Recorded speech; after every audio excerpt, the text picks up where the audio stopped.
चर्चा सुरू असताना तुमचा एक जुना फोटो व्हायरल होतो किंवा सातत्याने ह्या चर्चा होतात, काय याच्या मागे कमाल आहे का नाही सांगा बरं? का म्हणजे का लोक असं म्हणजे तोंडावर पडायचं का करतात सांगा. तुम्हीच विचार करा की 2019च्या कोरोनाच्या काळातला मला वाटतं दत्ता बंडकरांचा तो फोटो होता. तर दत्ता बंडकरांनाच ते मॉर्फ केलंय.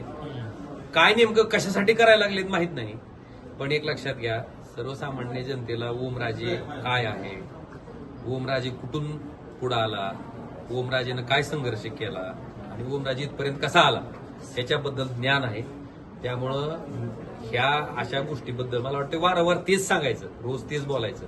ह्याच्यापेक्षा आपण आपल्या आपल्या कामात त्या ठिकाणी आपली ऊर्जा खर्च करणं गरजेचं आहे. ते आम्ही खर्च करत राहू.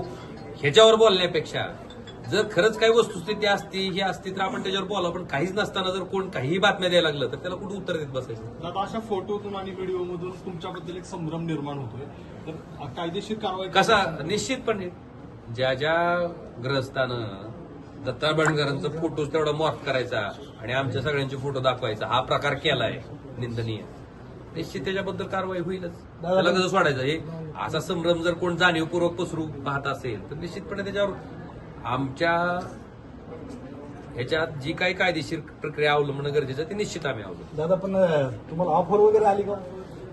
आता ही ऑफर कसली ऑफर आहे ती तर मला सांगा तरी, तुम्हालाच काय आली तर सांगा. सारखं ऑफरच विचारता कसली ऑफर आहे एक लक्षात घ्या. हो का, आता त्या गोष्टीवर चर्चा करत बसण्यापेक्षा आपण आपल्या आपल्या पद्धतीनं काम करणं गरजेचं आहे आणि आम्ही करतोय.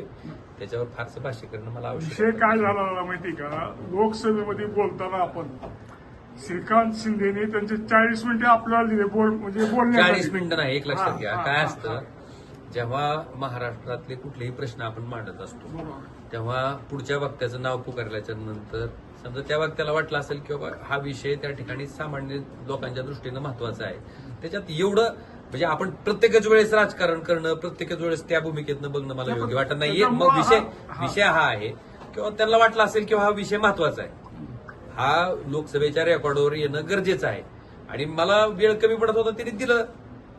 त्याच्यात मला वाटतं त्याच्यात आपण हा राजकीय विचार करणं योग्य वाटतं. हे फोटो बद्दलचं आता तुम्ही म्हणलात की जे व्हायरल होतं ते हो. काय नेमकी ते करणार आहेत, पुढची कायदेशीर प्रक्रिया कशी असणार? ज्या ग्रहस्थानं हे केलंय त्याला ह्याच्या बाबतीतली जी काही कायदेशीर प्रक्रिया आहे त्याला सामोरं जावं लागेल, ते दिसेल त्याला. ओके.